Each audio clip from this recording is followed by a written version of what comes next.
Bienvenidos queridos amigos a Alguien Quería Decirlo.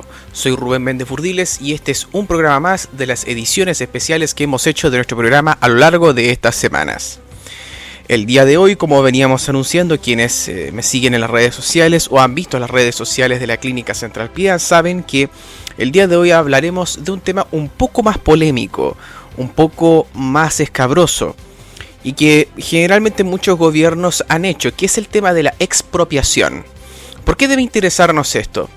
Porque, nótelo bien, en muchas ocasiones muchos países han llevado adelante expropiaciones, es decir, cuando el Estado se transforma o en accionista mayoritario, por ejemplo, del 51% de las acciones de una empresa privada, para ser el único con derecho a explotar dichos productos naturales o bien los únicos que pueden realizar ciertos servicios, como también la expropiación, que es cuando el Estado tiene la totalidad de la propiedad de una empresa o de un servicio.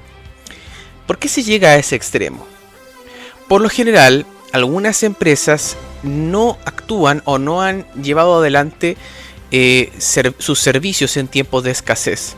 De hecho, una ley que se aprobó durante la República Socialista de Chile, que duró 12 días en realidad esa república, pero una ley que se mantuvo harto tiempo, que fue que el Estado podía expropiar empresas si se daba poca producción en tiempos de escasez. Eso está tan abierto a la interpretación que permitió a Allende, por ejemplo, hacer varias expropiaciones, pero ya me estoy adelantando un poco a la materia. El asunto es que cosas como esa ha provocado que algunos gobiernos lleguen y expropien las materias primas o las empresas de algún país. Sin embargo, no hay que quitarse la venda de los ojos y saber que muchas veces muchos gobiernos lo hacen por mero populismo. Pero ¿ha habido casos de expropiaciones bien hechas? ¿Qué efecto tuvo estas expropiaciones? ¿Duraron en el tiempo? ¿Tienen efectos hasta el día de hoy? ¿Y qué pasaría si estas se repiten? Bueno, sea como fuere, el día de hoy hablaremos de 4 ejemplos de expropiaciones. Primero, la expropiación petrolera en México de 1938 bajo el gobierno del presidente general Lázaro Cárdenas del Río. La nacionalización del cobre en Chile de 1971 bajo el gobierno del presidente Salvador Allende. La expropiación de YPF en Argentina el año 2012 bajo la presidencia de la señora Cristina Fernández de Kirchner. Y por último, la nacionalización de la banca en México en 1982 bajo el régimen del presidente José López Portillo. Hablemos primero que nada de la expropiación del petróleo en México de 1938. El petróleo estaba en manos de compañías extranjeras, por ejemplo de Estados Unidos y de Reino Unido. Las condiciones laborales eran muy precarias. De hecho, el año anterior, 1937, hubo una huelga de trabajadores petroleros. Y la Suprema Corte de Justicia apoyó a los obreros y las empresas se negaron a pagar. De hecho, uno de los motivantes es que cuando las empresas rendían sus gastos, rendían sus ganancias, las ganancias solo alcanzaban a justificar los sueldos. ¿Y eso qué tiene de raro? Podrá decirme, bueno, si una empresa solo logra justificar los sueldos, entonces algo está ocultando, hay una ganancia que no está informando, por la sencilla razón de que si usted, por ejemplo, si usted tiene una empresa en la que tiene 3 trabajadores, y usted informa que la ganancia de su empresa solamente da para pagar los sueldos de esos 3 trabajadores, entonces ¿cómo usted tiene dinero para comprar los insumos para trabajar? Algo no anda bien, ¿verdad? Eso fue lo que detectó la Corte Suprema de Justicia de México, y en este caso, en el año 1938, hizo un llamamiento para que les pagaran los sueldos y les mejoraran las condiciones de trabajo a los trabajadores del petróleo. De hecho, el gobierno del presidente Lázaro Cárdenas, siendo un gobierno tan socialista, fue un gobierno que en números económicos le fue más o menos bien. Y la condición general de la precaria clase obrera mexicana mejoró bastante. Los pros de esta decisión fueron la soberanía energética. El petróleo pasó a ser de la nación. Solo el Estado mexicano y Pemex, Petróleos Mexicanos, fue la única empresa que podía explotar el petróleo mexicano. También esto fue el inicio del nacionalismo económico, es decir, el crecimiento hacia adentro. Todos los mexicanos se sentían orgullosos de trabajar en una empresa independiente de las potencias extranjeras, que, no nos olvidemos, estaban a nada de comenzar la Segunda Guerra Mundial en Europa en 1939. Además, eso significó beneficios económicos a largo plazo, financió la educación pública, la salud pública y la infraestructura de estos edificios. Y además, consolidó a Lázaro Cárdenas como un líder popular, considerado por muchos hasta el día de hoy como el mejor presidente de la historia de México. ¿Qué contras tuvo esta decisión? Repercusiones diplomáticas, pues hubo un bloqueo económico parcial de parte de los Estados Unidos y Reino Unido hasta que llegó la Segunda Guerra Mundial y México se puso del lado de ellos en la guerra. La falta de experiencia de México. Al principio hubo un bajo índice de producción al inicio de esta expropiación, al principio por lo menos.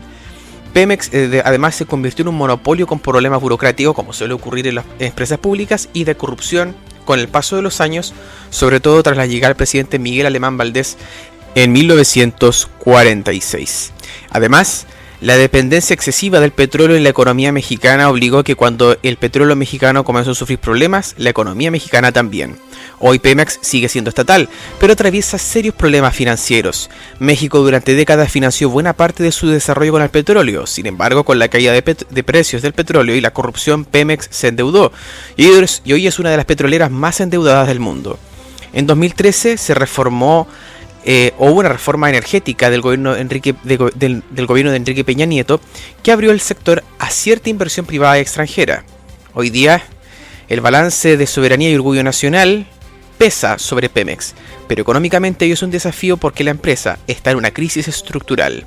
Ni vuela ni mala, solo he relatado hechos.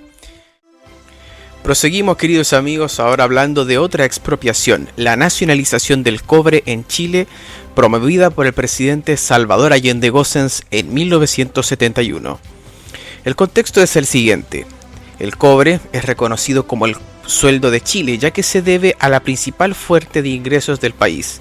Además, es el país con la mayor cantidad de yacimientos de cobre. En aquel entonces, las empresas estadounidenses como Anaconda o Kennecott controlaban el sector del cobre, y en plena Guerra Fría, Estados Unidos veía con recelo el gobierno socialista de Salvador Allende Gossens, por obvias razones, y además estaba un duro republicano como Richard Nixon. Bueno, ¿con qué pros se tomó esa decisión de nacionalizar el cobre? Primero que nada, logró la recuperación de un recurso estratégico para el desarrollo nacional. Además, esta decisión contó con un gran apoyo popular. De hecho, este acto considerado de dignidad nacional tuvo el apoyo pleno de prácticamente todos los parlamentarios de todos los partidos políticos. El cobre permitió financiar parte de las políticas populistas del gobierno de la Unidad Popular. Además, como hemos dicho, tuvo una aprobación unánime en el Congreso. Hasta la oposición apoyó, al menos al inicio. ¿Y qué contras tuvo la nacionalización del cobre? Estados Unidos aplicó la política de hacer chillar la economía, bloqueo financiero y sanciones. De hecho, Richard Nixon ordenó que en todos los organismos internacionales en los que Estados Unidos tenía voto, a menos que hubiera una razón de peso para no hacerlo, votara siempre en contra cada vez que Chile quisiera acceder a préstamos externos. El hecho de que la empresa del cobre se transformara en estatal provocó la falta de inversión y tecnología y cayó la productividad. Además, la crisis política y económica se agudizó. La inflación bordeaba al 600% y había una seria escasez de alimentos y de materias primas. Después del golpe de 1973, la dictadura de Pinochet mantuvo la nacionalización, pero abrió la minería a capital privado, creando un modelo mixto que hasta el día de hoy genera debate. ¿Qué hechos han ocurrido hasta el día de hoy? Bueno, hoy el cobre sigue siendo la principal fuente de ingresos de Chile. Codelco, la Corporación Nacional del Cobre de Chile, se consolidó como la minera estatal más grande del mundo. Sin embargo, la dictadura abrió la puerta a capitales privados, hoy grandes mineras extranjeras como BHP, Anglo American, Freeport, etc. Y estos operan en paralelo al propio Codelco. Su resultado ha sido que Chile es el líder mundial en producción del cobre, pero la discusión sigue sobre cuánto gana el país y cuánto se lleva la parte privada y cuánto se va del país. En los últimos años ha habido un debate sobre una nueva royalty minero para que el Estado capture más renta, es decir, un aumento a las retenciones o impuestos por parte del Estado hacia el cobre. El balance de esta decisión ha sido que ha habido un éxito en mantener la nacionalización, pero no con un modelo totalmente estatal, sino que un modelo donde el Estado no tiene un control absoluto. Por eso, cuando ha habido toda esta serie de polémicas en las que se ha tratado de decir que Codelco debería ser estatal o debería ser privada, la verdad es que no es tan fácil llegar y plantear una posición al respecto. Codelco hoy por hoy sigue siendo una empresa con una gran presencia estatal. El gobierno militar no la privatizó como muchos podrían haber esperado que hiciera.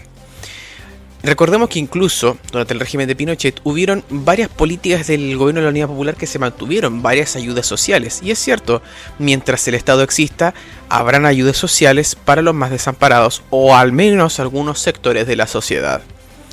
Sin embargo, Codelco sigue siendo una situación de mucho debate, suscita mucho debate, puesto que el mero hecho de que exista una empresa estatal que se cobre sueldos tan altos para sus directivos, siendo que si es una empresa estatal esos sueldos altos son pagados con impuestos, pagados por todos nosotros, comienzan las dudas. ¿Tiene sentido que esta empresa siga siendo estatal? Pero si es estatal, si deja de serlo, ¿las ganancias se seguirán yendo del país? ¿O habrá que privatizarlas pero con un aumento de impuestos? Además, piense lo siguiente. El cobre es el principal recurso natural que tiene Chile, pero últimamente ha abierto la puerta del litio. Y también, pensémoslo, si siguiéramos dependiendo de los recursos naturales que había hace 100 años atrás o 200 años atrás, hoy día no habríamos avanzado físicamente ni tecnológicamente. Así que no es muy sano confiar en la producción de un solo recurso natural. La principal reserva petrolífera del mundo es Venezuela, y vean cómo está a día de hoy. Así que, repetimos, las expropiaciones no son buenas ni malas, sino que depende del modo en que se utilicen. Muchas expropiaciones, por ejemplo la de Allende y la de Lázaro Cárdenas, que han sido calificadas como buenas expropiaciones o nacionalizaciones bien hechas, han sido porque se han hecho puntualmente y durante un tiempo. No se hicieron para que durara para siempre esa estatización de esas empresas, sino que permitiese en algún punto la participación de sectores privados. ¿Y en qué nos beneficia eso a todos nosotros? En que pueda uno postular a sus trabajos y obtener los derechos de todo trabajador, y no un mero burócrata manejando una empresa privada. La burocracia es todo menos eficaz. Si no, vaya a hacer un trámite a una oficina pública y se va a dar cuenta que va a demorar mucho. Pero en el trabajo privado uno se obliga a ser eficiente porque sabe que si no lo hace, lo pueden despedir. Por lo tanto, queridos amigos, estas dos expropiaciones han sido siempre calificadas como buenos ejemplos. Pero ahora voy a hablarles de los ejemplos que siempre están colocados como los malos ejemplos de una expropiación o una nacionalización. Continúo hablándoles de expropiaciones y nacionalizaciones. Una ocurrida hace no mucho tiempo, el año 2012, la expropiación de YPF en Argentina por parte de la presidenta Cristina Fernández de Kirchner y su ministro de Economía, o uno de sus asesores principales de Economía, Axel Kicillof, hoy gobernador de la provincia de Buenos Aires. El contexto ha sido el siguiente. YPF había sido privatizada en los años 90 durante el gobierno del presidente Carlos Saúl Menem y fue adquirida en gran parte por la empresa española Repsol. Debido a la baja inversión, la caída de la producción y la dependencia de importaciones energéticas, la presidenta obró durante este gobierno para estatizar y nacionalizar YPF. En el 2012 entonces decidió expropiar el 51% de las acciones de esta empresa y que fue esto ampliamente aprobado por el Congreso de Argentina en esa época. La recuperación de esta empresa estratégica fue vista como un gran punto a favor y algo que también fue visto como un acto de soberanía energética. Eso podía asegurar el autoabastecimiento energético. Además, tenía la posibilidad de reinvertir estas utilidades en lugar de transferirlas al exterior. YPF entonces lideró la explotación del sector llamado Vaca Muerta, que es la Pampa Argentina, uno de los mayores yacimientos de Shell, gas, petróleo del mundo. Pero ¿qué contras ha tenido esta decisión? Un conflicto diplomático con España y la Unión Europea, una costosa indemnización a Repsol de más o menos 5.000 millones de dólares. Además, los problemas de gestión no se perdieron a pesar de que dejó de ser privada. Siguió habiendo problemas de gestión, corrupción y falta de eficiencia en YPF. Además, esta empresa sigue dependiendo de subsidios estatales y sigue presionando las finanzas públicas. Y además, no logró un inmediato autoabastecimiento. Argentina siguió importando energía por años después. ¿Qué efectos ha tenido hasta el día de hoy? Hoy YPF sigue siendo mayoritariamente estatal. exploró la explotación de vaca muerta. Pero esta empresa arrastra una deuda elevada y problemas financieros. La producción energética mejoró en gas y petróleo no convencional, pero no alcanzó la autosuficiencia total tanto prometida. Argentina aún depende de importaciones en algunos periodos. Permitió esto recuperar el control sobre un recurso estratégico, pero la gestión estatal no resolvió los problemas de fondo de eficiencia y financiamiento.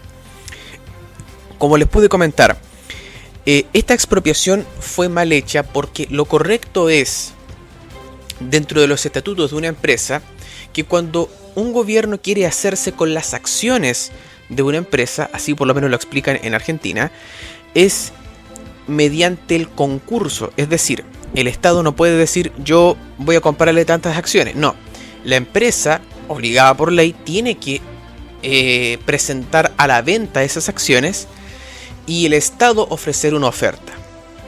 O sea, lo que hizo la presidenta Cristina Fernández de Kirchner fue un acto de violencia económica. Es decir, no me importa quién seas, yo soy la presidenta y te expropio cuando quiera. Eso llevó a que, como había muchas acciones de YPF en la bolsa de Nueva York, en ese estado de Estados Unidos se llevara adelante un juicio, que la última resolución fue que Argentina tiene que pagar 16.000 millones de dólares a la justicia norteamericana para reponer a todos esos accionistas que se vieron en la necesidad de casi desprenderse de forma gratuita de las acciones que tenían en la empresa petrolera. Hoy el gobierno de Javier Milei, mediante el director de YPF hoy, Horacio Marín, tratan de levantar la empresa y están empezando a generar utilidades para que en un futuro esta empresa vuelva a ser completamente privada. El Estado argentino tiene el 51% de las acciones, no es una empresa totalmente estatal, pero naturalmente la corrupción y la burocracia están a la orden del día. Una empresa pública siempre es así. Además, piense lo siguiente, si usted le cae bien al gobierno de turno, siempre lo van a tener trabajando en esa empresa pública. Pero en una empresa privada, por más que usted le caiga bien al jefe, si no hay suficiente dinero para pagarle a usted o usted no hace un buen trabajo, le despiden. Eso ocurre en YPF y cuando el gobierno de Menem se privatizó fue por una muy buena razón. Fue porque se buscaba desprenderse lo más posible y que los capitales que se movieran ahí no fueran los impuestos de la gente, sino el dinero de la gente que compraba esos servicios de yacimientos petrolíferos fiscales. YPF se expropió de manera tan violenta que fue de manera ilegal, tanto para con leyes internacionales como con las leyes del propio país, Argentina. A día de hoy el presidente Javier Milei trata de resolver la situación y naturalmente no ha podido reprivatizar muchas empresas debido a que no tiene apoyo en el Congreso. Por lo tanto, lo primero que tiene que hacer es volver a recuperar la eficiencia de esas empresas en la medida de lo posible, y eso aparentemente se está logrando. De hecho, la venta de los overoles de YPF están por los cielos, ya que el propio presidente Milei gusta de trabajar en la residencia de Olivos con ese overol mientras trabaja en su computador. Es bien chistoso eso último, ¿ah? Pero lo cierto es que la expropiación de YPF ha tenido efectos más nocivos que positivos para la economía argentina.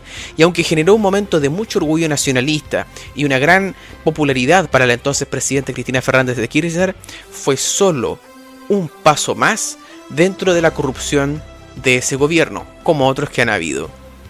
Y lo cierto es que ha sumido a la Argentina en una deuda que quizás, ¿cuántos años más tardarán en pagarla? Pasaré ahora a hablarles de la última expropiación mal hecha, tal vez la más mal hecha en Sudamérica, la nacionalización de la banca en México en 1982 por el presidente José López Portillo. José López Portillo tenía meses que estaba a punto de dejar el gobierno. Iba a asumir su sucesor, Miguel de la Madrid Hurtado. José López Portillo había tenido un gobierno tumultuoso porque cuando asumió tenía un país sumido en una extrema pobreza, inflación, y los primeros 4 años de su sexenio, recordemos que en México gobiernan solo 6 años y con solo posibilidad de un solo mandato, los 4 primeros años de su gobierno fueron buenísimos. Hubo un crecimiento económico, suficiente dinero en las arcas, el petróleo estaba en su auge, pero a partir de 1981 comenzaron los problemas. Y ya para 82, José López Portillo, ante la crisis económica, la devaluación del peso, la caída de las reservas en el Banco Central y la fuga de capitales, llevó a que López Portillo acusara a los banqueros de traición a la patria y nacionalizó la banca privada. ¿Qué pros buscaba esta decisión? frenar la fuga de capitales y recuperar el control sobre el sistema financiero. Además, el Estado buscaba orientar el crédito hacia sectores productivos y no especulativos. Y fue una respuesta política que en su momento fue popular entre los sectores sociales, como lo fue, les comentaba yo recién, la expropiación petrolífera. Eso también fue visto con un gran nivel de popularidad en la gente.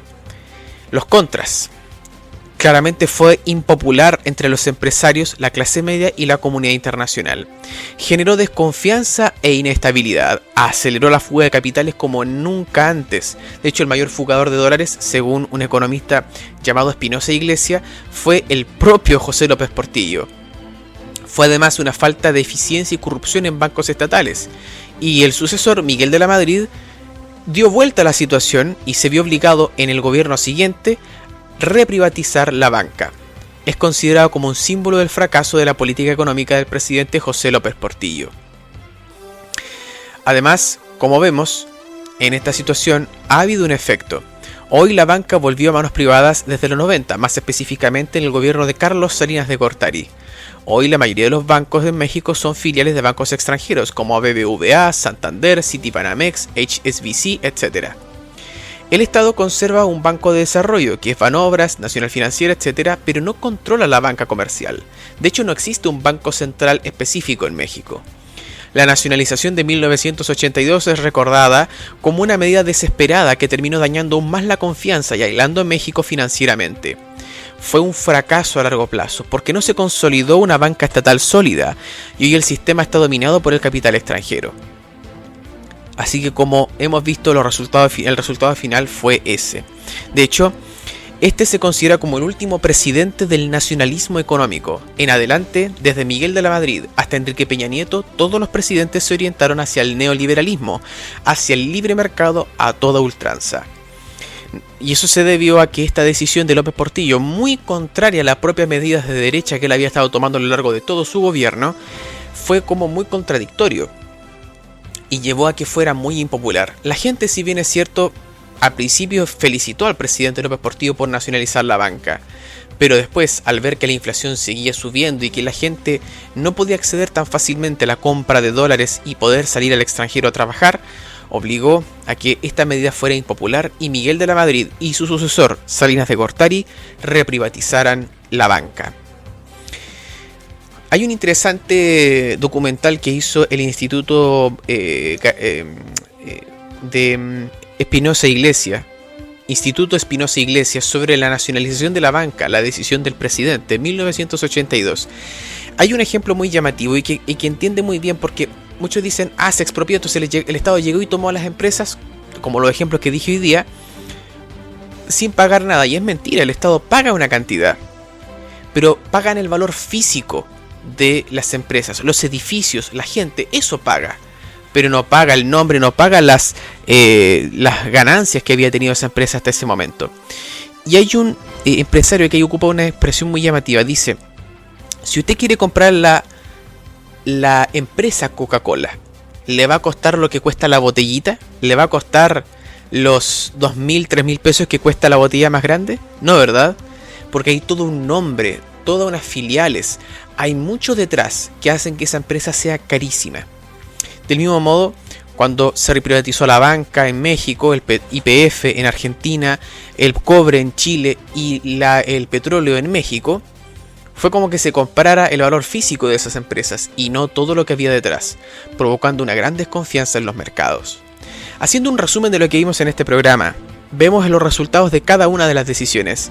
En México, cuando se nacionalizó el petróleo en 1938, provocó orgullo nacional, pero Pemex hoy está endeudada y debilitada.